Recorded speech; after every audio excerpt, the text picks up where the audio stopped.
Jesus first talks about the church in Matthew chapter 16. He and his disciples had been ministering in Galilee, and they traveled 20 miles north to the district of Caesarea Philippi, in this area. Matthew records, "Now when Jesus came into the district of Caesarea Philippi, he asked his disciples, 'Who do people say that the Son of Man is?'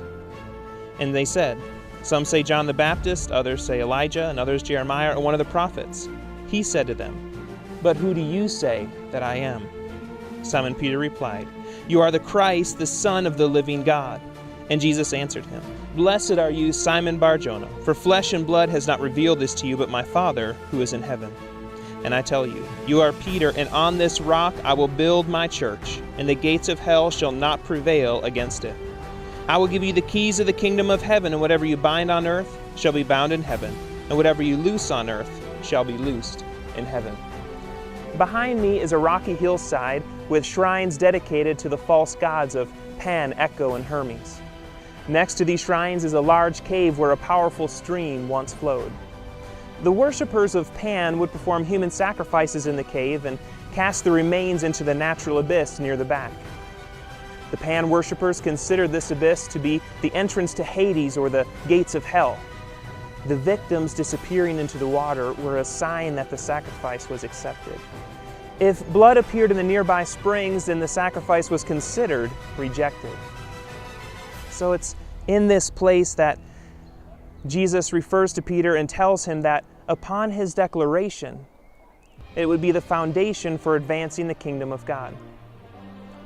In this place, Jesus tells Peter that his declaration would be the foundation for advancing the kingdom of God.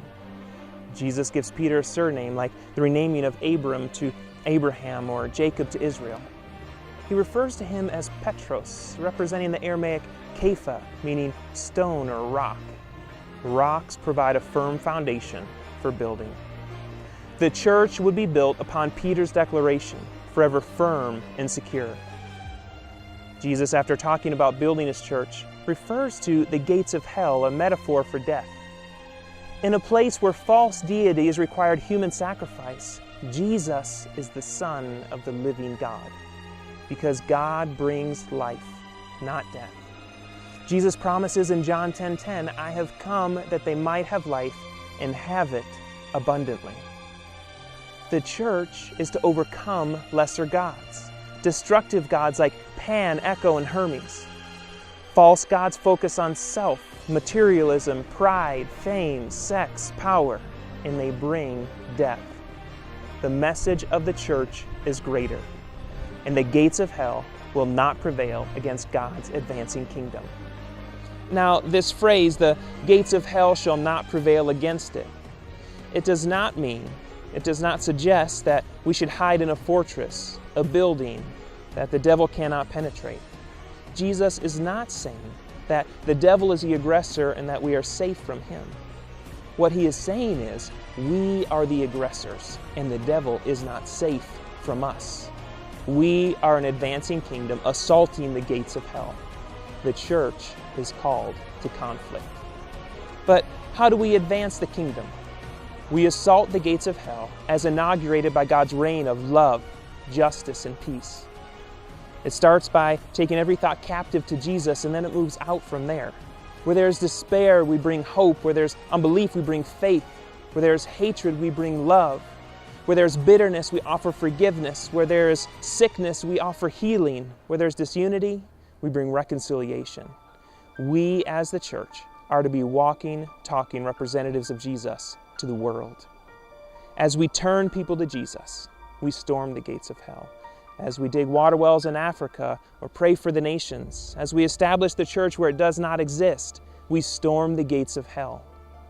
By entering into conflict over the eternal destiny of people and fighting toward the common goal of making disciples, community is formed. The church creates community, it forms community by fighting alongside each other and advancing the kingdom of God. The cause of Christ creates genuine community. The harder the fight, the closer the community.